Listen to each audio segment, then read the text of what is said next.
I have a hopefully quick question for you about HSAs. I recently switched employers from one that had an HSA through Health Equity.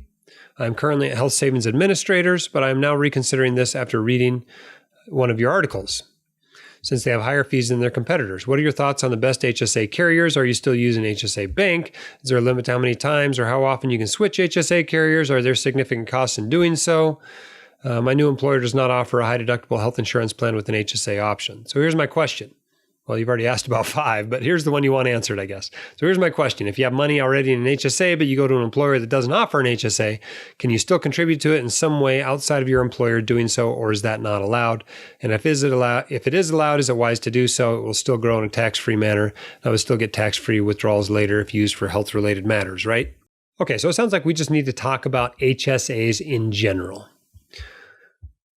An HSA is a health savings account. It is something you can put money into either through your employer or on your own if the only health care plan, the only health insurance plan you have is a high deductible health care plan. That's not any particular number. It's that the government says this is a qualifying HSA plan. This is a high deductible health care plan. And if that's all you have, then you can put some money in there. As a single person, it's about $3,550 for 2020.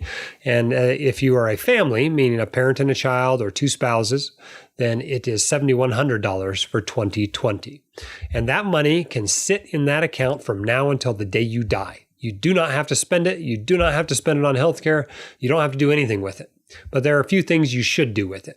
One, you should use it for healthcare. And the reason why is the withdrawals that come out and are spent on healthcare are tax-free.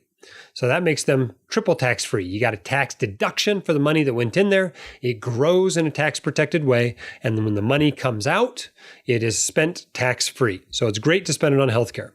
Ideally, you spend it on healthcare decades from now because that gives it a maximum amount of time to use to grow tax-free. So that's great.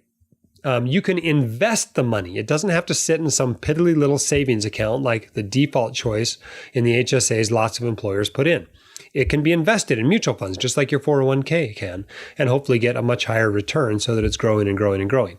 Before this downturn, I think I had a 6-figure HSA just because we'd put money in it year after year after year and just invested it the whole time. So when the market did well last year, it jumped up in value quite a bit. And I think it was a 6-figure HSA. I'm sure it's a 5-figure HSA right now, but I haven't looked at it recently, so I don't really know. Where should you open one? Well, if you're opening one individually because you're an independent contractor, your employer isn't giving you any money toward it or whatever, then the 2 best places are probably Fidelity and Lively. And we've got an affiliate deal with Lively. If you're interested in going to Lively, it's whitecoatinvestor.com/lively. And we appreciate you supporting the site by using that link. I don't have one with Fidelity. Fidelity is also a great choice. Some people even think it's a better choice. That's where ours is right now is Fidelity. But they're very, very similar. They're both great, very, very low fees, lots of great investment options. And so I recommend those 2 as the 2 best HSAs out there right now. So what happens if now you're not eligible for a high deductible health plan? Well, you still leave that money in an HSA. You can still use it to pay for health care related expenses. You can still leave it in there until you're retired and use it for Medicare premiums or whatever health care expenses you have in retirement.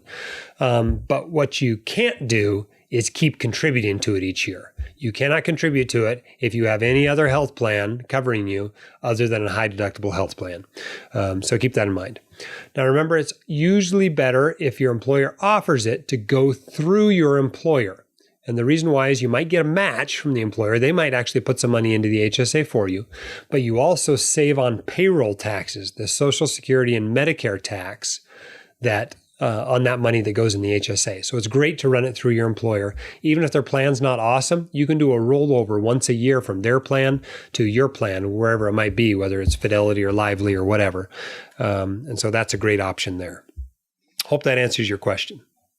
If you want your questions answered by the White Coat Investor, record your question at whitecoatinvestor.com/YQA or click the link in the description.